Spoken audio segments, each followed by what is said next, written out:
Episode of the Pu'u Muay Thai Podcast is brought to you by pmtlifestyle.com, authentic Muay Thai lifestyle by Pu'u. Definitely go check out the website at pmtlifestyle.com for some awesome lifestyle merchandise. That's for those of you out there either involved in Muay Thai, looking at getting involved in Muay Thai, and embrace a healthier lifestyle to live the life of the Nak Muay. Go check it out. Hello, welcome to this episode of the Pu'u Muay Thai Podcast. Today I have Valentin Kocher-Benzig, who's going to be here on the Pu'u Muay Thai Podcast. I had him on previously on one of the earlier episodes. I actually met him in Mexico. He's a pro fighter. He's living in Thailand. He's actually working there now as well. He just got his work permit over there. I was just hanging out with him outside of Lumpini Stadium in Bangkok back in July at one of the One Friday Night Fight events. So he's out there currently doing the thing. I know he's been going through some injuries and stuff like that as well. But just great dude. He's one of those stand-up people. I meet up with him. I talk with him quite a bit on social media and meeting him in person throughout the years in Thailand after we met in Mexico back when he fought his debut against Oscar Magayan at the MT 800 tournament in Monterrey, Mexico. I just met him. I guess that was his pro debut, and it was against the WBC Muay Thai national champion of Mexico. All right. So with that said, oh, by the way, too, he's from Germany. So if you hear his accent and you're wondering, that's where it's from. Anyways, sit back and enjoy the episode. All right, we have Valentin back on the podcast today. Coming from, we're in Bangkok right now, or where are you at? Oh, yeah, I'm in Bangkok. Samut Prakan, Bangkok. Samut Prakan. And the last time I had you on, man, was, I can't remember. Were you in Mexico or? January. No, that was January 2022 when I was locked up in the hotel for the COVID quarantine in Thailand and Bangkok. That's right. It's the last time you were on here. So here we are in 2024, bro. And you were in Thailand, and then you went back to Mexico. All right. Yeah, last year. Like Buda Cento and there's some crazy shit being in the ghetto over there with all the guys. You were training with your opponent that you fought when I met you, right? Yeah, exactly. I was training with Oscar Magayan. That's so cool, man. And now you're back in Thailand. And did I see on your Instagram you got a work permit over there? Yeah, I got a work permit. I'm doing management and marketing stuff, and yeah, having two students at the moment as well. Some fighters. I'm doing some coaching work as well. I'm out here. Good. And, to kind of give everybody some perspective for you, is you have been, like, when it came into fighting and stuff like that, like, wasn't that your first pro fight in Mexico? Yeah, my first ever pro fight was in Mexico versus Magayan. Yeah, against the WBC Muay Thai Mexico national champion. Yeah, no big deal. So you went from that. You've been fighting, and you're over in Thailand and shit, man. You're living what people want to do. I get asked all the time, how do I do it? How do I go do this?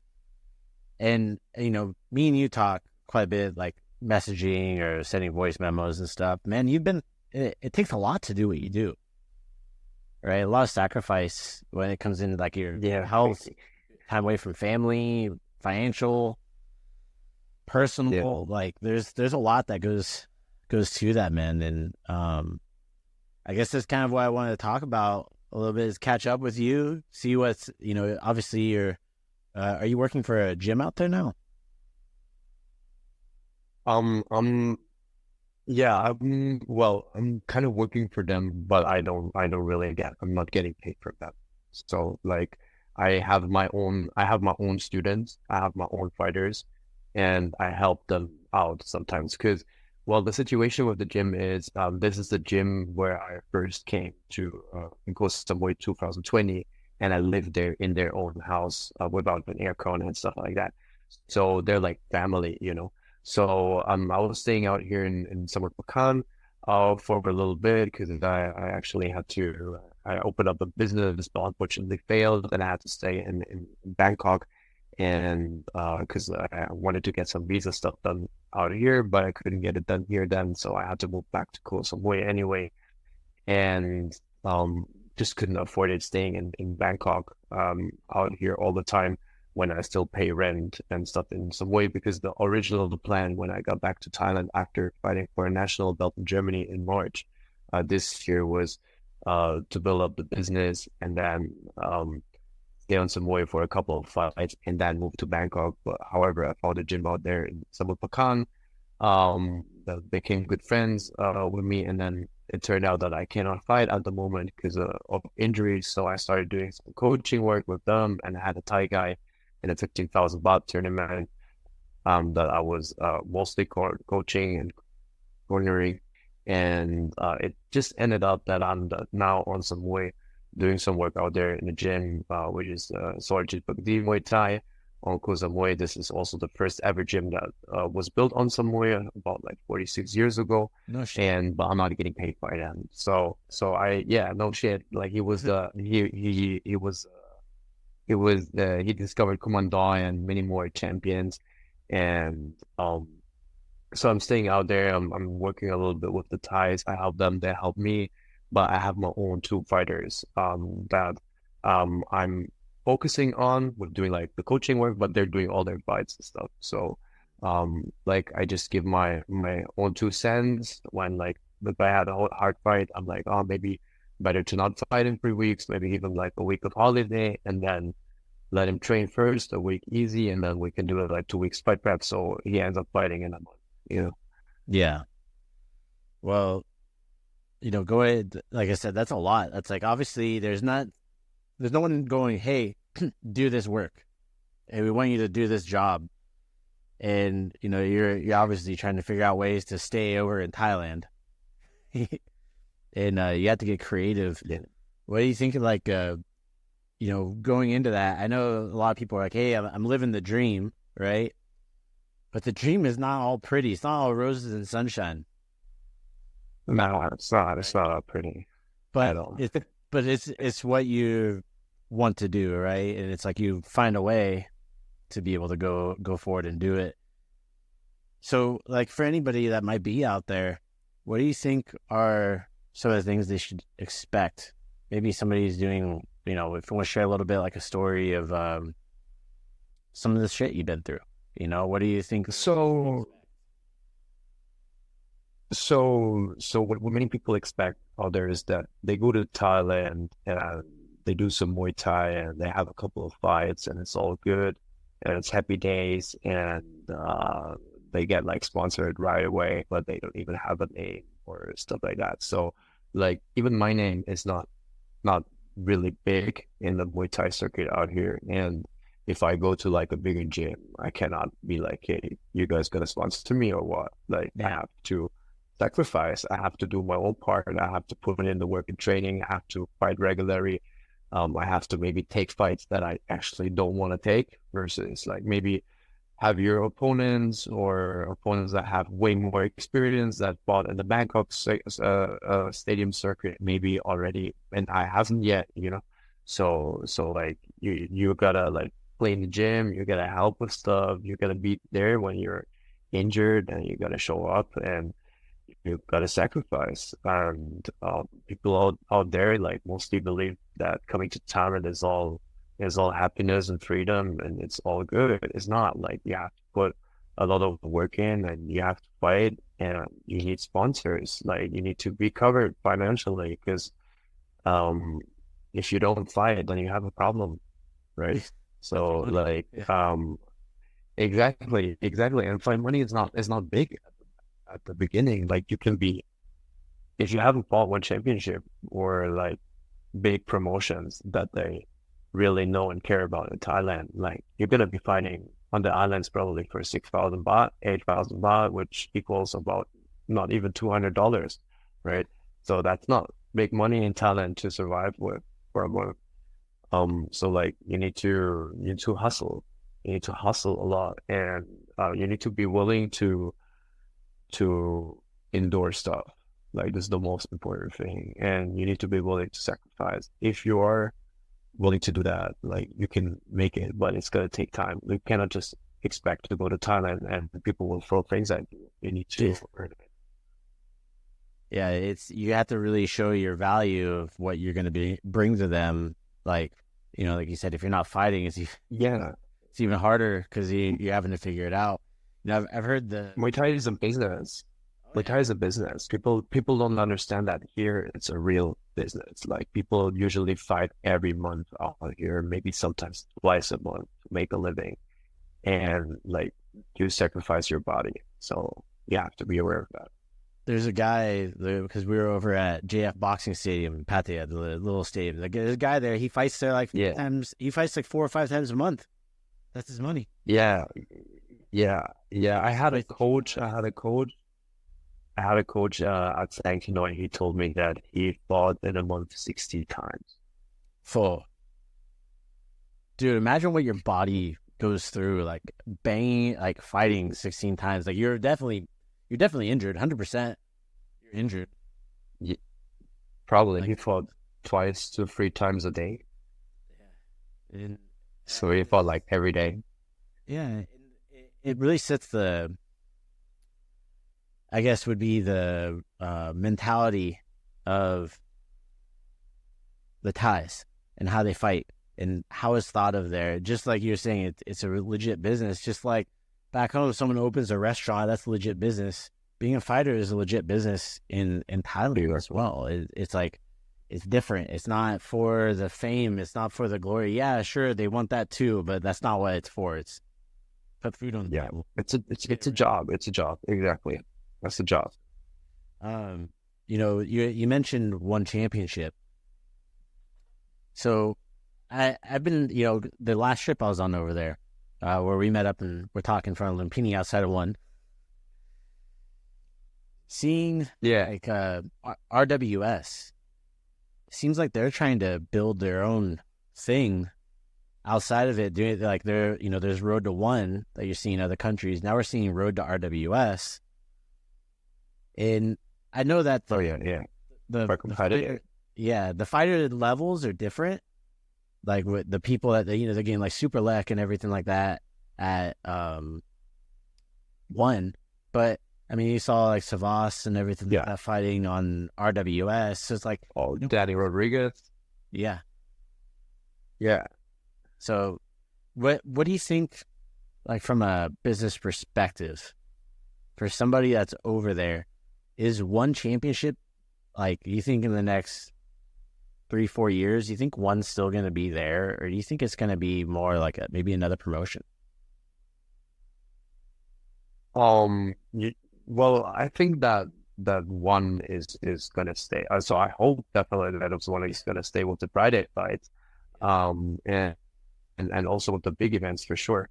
But I think it depends also on the fighters, because what is their preference? Like, do they want to fight in small gloves, or do they want to fight in big gloves? So for myself, I would say I enjoy both, but definitely less damage I take in normal boxing gloves, right?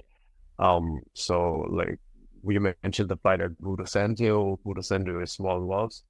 I took a lot of damage in that fight. Like I definitely enjoyed it. It was really amazing fighting. But I was still definitely pretty much banged up after that fight as well, and for quite some time. So, they were luckily paying for the medical bills, completely, which is amazing. And so from a fighter's perspective, I would say, hopefully one is going to stay because they're paying the medical bills as well. Right. So any promotion that pays out bonuses and better fight money to the fighters, hopefully stays. Yeah. Whatever their name is. Is it RWS or is it One Championship? I think one is gonna stay. So one company is doing pretty good. So like stadium is usually full. The fight cards are great. We can argue about the style of the fights. Yeah. And that new Muay Thai, yeah, we can argue about that. Maybe RWS is a little bit better when it comes to that. Yeah. But it really depends what you want to see as a viewer and what you want to fight as a fighter. And I think you really broke it down there very well, by the way.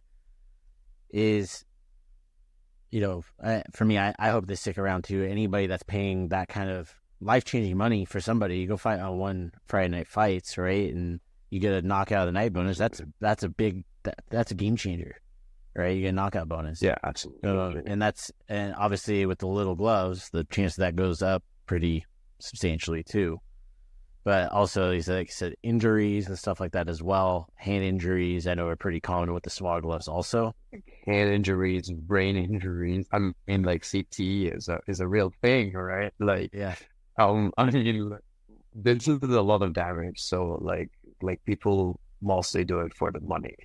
They don't do it because, like, I think like most people would do it for the money, not because they love fighting in small gloves. I think a very small percentage loves fighting small gloves. Like me, I'm crazy. I love to fight anything. Yeah. But Other guys are doing it because they're like, hey, yeah, you're gonna pay me more money. Yeah, sure, why not? Right? Yeah, exactly. So, and that's one of the things too that I noticed. So you mentioned like one, you see the stadium's full, but there's a lot of comp tickets, right? And like RWS, this is like, it was just one of those things I was thinking about from like a business perspective, right? RWS, majority of those tickets are paid for. People are paying for it. Tourism's pushing it and stuff too. So there's definitely like some slightly different business models, and not just the like style of Muay Thai also, about how they're promoting it as well when it comes into it. Because they have Global Sports Vision, right, for GSV, that's doing their media, and they do a good job. And it's a little bit different than One. Like the style of One is more like a high end production, whereas I felt like at RWS, it felt more like I was at like an American baseball game watching Muay Thai. Like how they were promoting everything, or like at like a football game. Yeah. So, which I guess I haven't been at RWS for 2 years now. It's completely different. It's crazy. Like I to see the amount of times that they have, like the amount of stuff they've done in the past 2 years, bro. It's completely different. It's insane. And it's one of those things. I'm like, man, just in the past 18 months, it's changed a lot. Yeah, but that's good for everyone, right? Yeah, but it it's like if they're pushing that, and that's just gonna push the envelope. And if I don't see it overtaking One. Like One's got a lot of that market share, but I see it from being from a Muay Thai standpoint. That like there's people, I guess you can call it like purists, like people like the authentic stuff. That maybe they're gonna lean more towards that, right? Because I believe that too, even though it's not 5 rounds. Yeah, the titles they do, but same thing with One, they do 5-round titles also, right? Yeah. So when it comes into it, for you, what do you prefer, the 3 rounds or the 5 rounds? Honestly, 5 rounds. 5 rounds. I like 5 rounds a lot. It's just what I started with fighting as a professional, and I fought most fights 5 rounds. So like the only 3-rounder fight that I had as a professional was the one at Budo Center.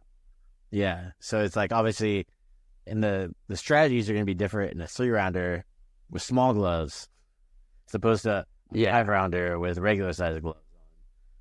Yeah, exactly. So I honestly I just feel like I love the bike crew, and I love to take my time during the bike crew as well. And so I love just the traditional way, but I also love fighting in small gloves. It's just like, as you say, it's just not the same, right? There is no bike crew. In more like not like a fight club, but it's like, it's like you're in the arena, you go to fight, you go into that cage. If you're fighting Budo Center, for example, well, if you're fighting one fighter fights, it's a ring at least. And they also have a bike crew. But yeah, like I just love the 5 rounds. It's amazing. I love the 5 round fights too. It feels like more like, you know what? The way I can compare it to anybody that might be having a hard time understanding what we're talking about is, imagine if you just skipped the part of like in a movie, an action movie, and you just went straight to the action. Like, yeah, it's badass. Yeah, it's cool. That's like right? 3 rounds. But that's a 3 round. But the 5 round, it's kind of, it builds up to like climactic, like in the 4th round, a third round, 4th round, then it kind of like finishes, right? So, and sometimes in that 3rd, 4th round, there's a knockout or a knockdown. It's just even more dramatic, and it just creates that different excitement level for the 6 minutes. So, and you miss that drop off, and like some of the people that concede the victory and stuff like that in the 5th round, definitely see like it's a different vibe, right? Like the people that want the but go ahead. No. I was gonna say it's the instant gratification. People want to see the action right away. They don't want to wait. Yeah, exactly. Yeah, exactly. But also, what most people just don't like about the 5 rounds is when fighters take off in the pit. Yeah. Right. When they're like after like 1 minute, 1.5 minutes, or when they're like, okay, all right, I'm gonna secure my win. I'm gonna walk around and chill, and that's what many people don't like to see, because they don't understand it from the fighter's point of view. When you secured the fight already, you secured your win, and you're like, okay, I don't need to hurt myself more. I don't need to hurt my opponent more. It's all good. It's done. Yeah. Well, there's also, with that said, like that conceding the victory, I know that the Sports Authority of Thailand, the referees at the stadiums, have been more prone to warn the fighters when they're doing that too. Yeah, absolutely. So, as I'm doing more coaching work now, I've did like some 3 rounds as well as some 5 rounds. So they're actually, especially in the 3 rounds, also in like traditional stadium, there's 3 rounders now. They really tell the people like, yo, when you're stopped to fight, right, we can even, when you refuse to fight, we can take you to police station. Oh. Yeah, and because they think that, hey, maybe you're throwing the fight or something, right? Yeah, exactly. Maybe you're throwing the fight, and maybe you took some money prior to the fight for like not winning or something like that. They want to have competitive fights, and they want to make sure that you're a competitive fighter and that you want to win.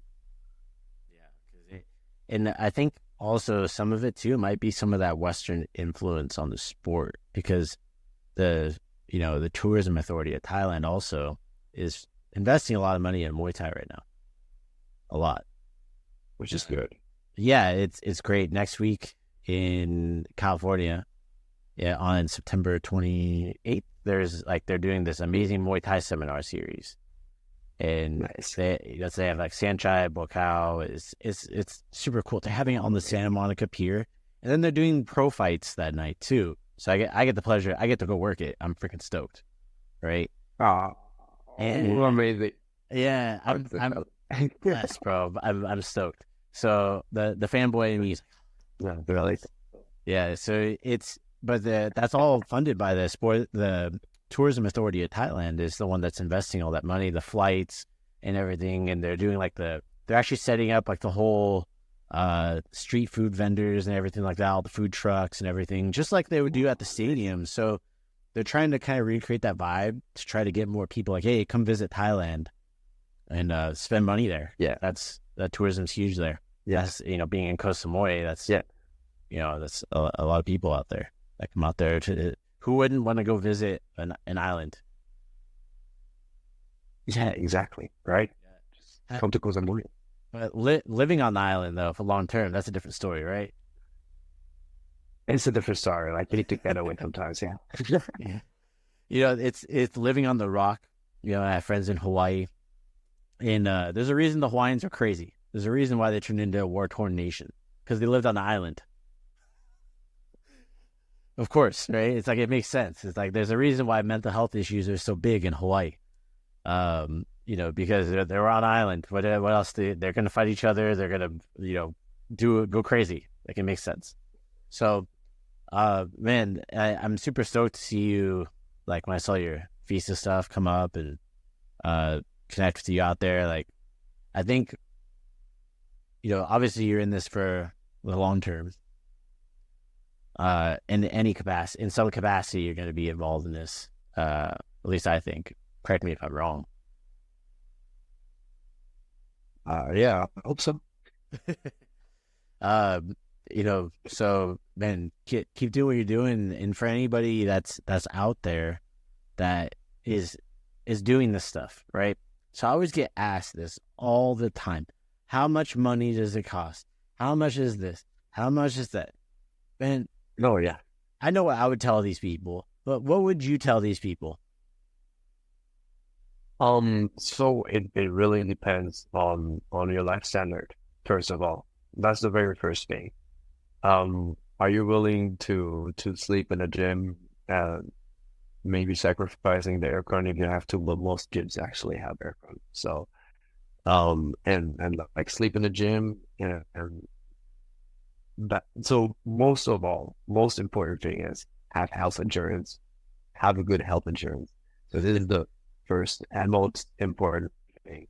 And then everything else, it really varies in which area of Thailand you're in. So if you're like in Isan, for example, you could maybe live with about, including visa costs and everything else, about $400 to $500 a month. But if you're living in Bangkok, like you should calculate with about $800 to $1,200 a month. Just that you're like good, like you're good. You don't have to worry about stuff. But I personally survived with way less. On Koh Samui during COVID, I would survive with like $300, $350, $400 a month. But I was not eating much, Yeah. So, and it was flooding in your room and everything.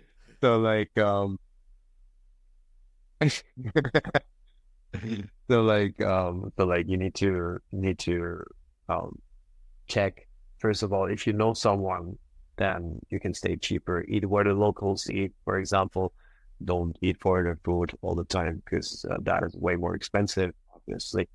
And it's gonna be about, including training, about $800 to $1,000 a month when you're staying out here the first time.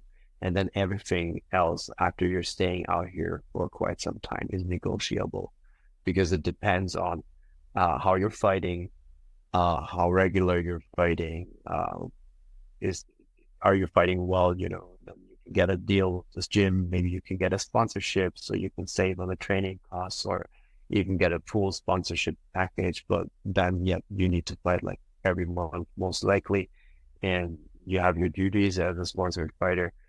And then you're staying like very, very cheap. You can survive from your fight money, and that's gonna be easy. But yeah, something between $800 to $1,200, I would say. Yeah, I think the big one for people to understand too is that, hey, yes, you can get a sponsorship, but if you can afford to pay for your training, like, there's a balance. Right? Because one is extremely difficult, not made for everybody.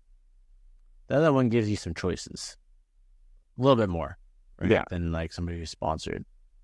Like, I know people who are sponsored by some big gyms there. I'm not going to name them, but they would train them for 5 days and they go fight, and they had to fight people way bigger than them. And you have to. You can't. Yeah. That's your contractual duty. That's your duty to do that. Yeah. If you don't do that, you're getting kicked out that night. Oh yeah, 100%. Like, you don't have a place to stay. Yeah. Like, I've seen, I won't name any gyms, but I've seen a couple of people had to leave when I was staying just short term in some gyms. And I was like, oh, what's going on there? Oh yeah, like, he lost his fight on points. I was like, all right. So where's he going?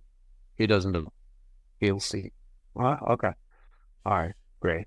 Good luck to him. Yeah. I don't see him on the street, right? It turned out all good for the guy, but yeah, it's it's a tough life out here. So it's not all pretty and nice. It's a tough life as a fighter, definitely. It's you know, I talk to people a lot about this when it comes into fighting.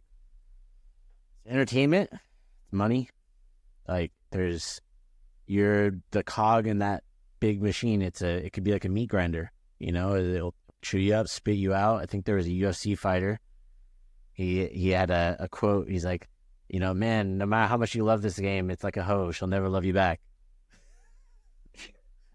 Or something to that capacity. And like, it's true, man. Like, it doesn't matter.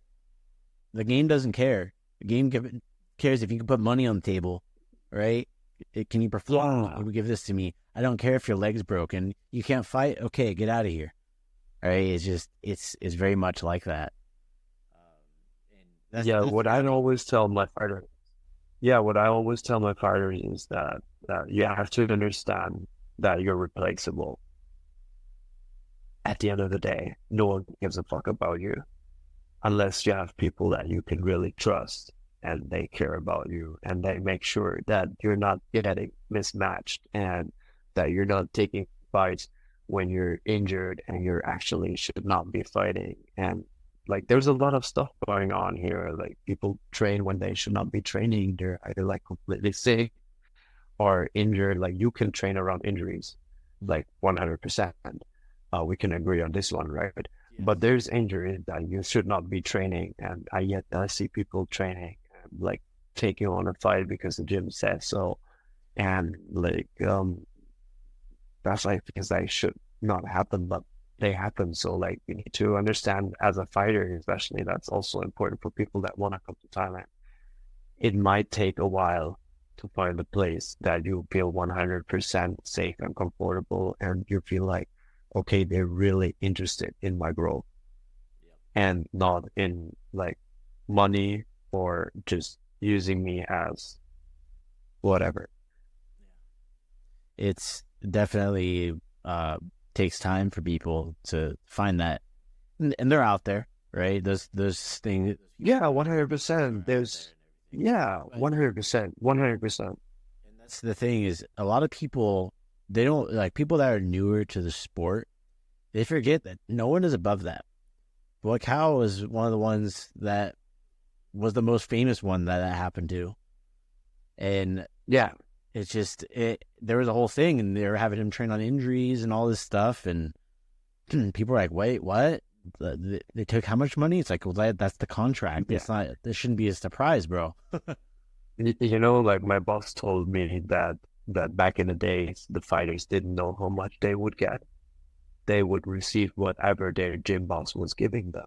They would not know how much they would get for a fight. Where nowadays you have contracts, even in Thailand, where like one championship, for example, tells you how much you'll be getting on one Friday fight, how much is your bonus, and then you work it out with your gym, how much of a percentage you would give for that fight, and then how much of a percentage you would give if you would win the $10,000 bonus, right? Yeah. But like, yeah, people forget also that they have to pay like gym and coaches. Like, after every fight, you have to pay for the people that wrap your hands, that give you massage. You have to most likely pay for your training partners if they had a very hard fight prep with you. Like, you should be giving them a few baht.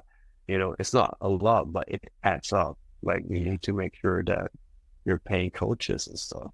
Like, people think like they come here and then the whole fight money is for them. Unfortunately not.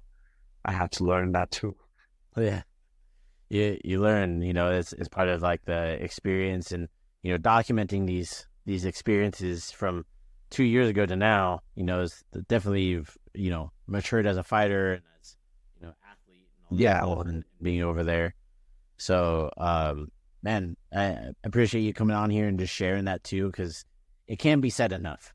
It cannot be said enough. You know, you know this stuff, but like, people need to hear it more and more. This might be the first time you're hearing it, if you're listening or if you're watching, but know that you're not going to be the last time you hear it, right? And it's important for people to understand. And you know, if you're from the West and you get trained for recreation and fun, like, be grateful for it. Yeah. Oh, yeah. 100%. Like I'm out for 7 months now without any fight. It's a very long time. A very long time. Well, cool, man. How can people find you if they want to follow along on your journey that you're going through?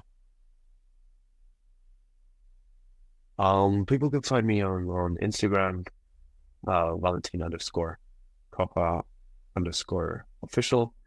And yeah, other than that, on YouTube, well, I'm not that active anymore on YouTube. I think last time was like a few months ago that I posted something.